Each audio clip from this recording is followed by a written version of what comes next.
బూతులు తిట్టాడు, కేసు పెట్టు. దూషించాడు, కేసు పెట్టు. విమర్శించాడు, కేసు పెట్టక.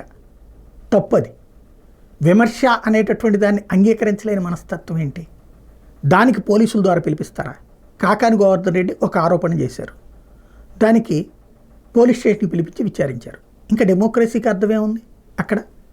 ఇదివరకు సోమిరెడ్డికి సంబంధించి అవమానించారని చెప్పాం కదా, ఇప్పుడు ఈయన్ని అవమానించడం ద్వారా మన పెత్తనం ఎవరికి తీసుకెళ్తున్నాం? పేనుకు పెత్తనం ఇస్తున్నాం, తలంతా గొరికేయడం అవుతుంది. డెమోక్రసీలో ఓ రాజకీయ నాయకుడు ప్రశ్నించడం తప్పైతే జగన్ని చంద్రబాబు ప్రశ్నించలేదా? లోకేష్ ప్రశ్నించలేదా? పవన్ కళ్యాణ్ ప్రశ్నించలేదా? ఏ తెలుగుదేశం నాయకుడు ప్రశ్నించలేదు, విమర్శించలేదు. అలా ప్రశ్నించిన వాళ్ళందరినీ పోలీస్ స్టేషన్కి తీసుకొచ్చి విచారణ పేరుతో నువ్వు అట్టట్ట విమర్శిస్తావు, లేకపోతే నీ దగ్గర ఉన్న ఆధారాలను చూపెట్టండి అని అడిగారా ఎవరైనా? మరి ఆనాడు అడగలేదు కదా. కానీ అది అరాచక ప్రభుత్వం అయింది కదా. ఇప్పుడు పిలిచి విచారించి 2.5 గంటల పాటు విచారిస్తే ఇది ప్రజాస్వామ్యబద్ధం అవుతుందా? కరెక్ట్ అయినటువంటి రూటేనా ఇది?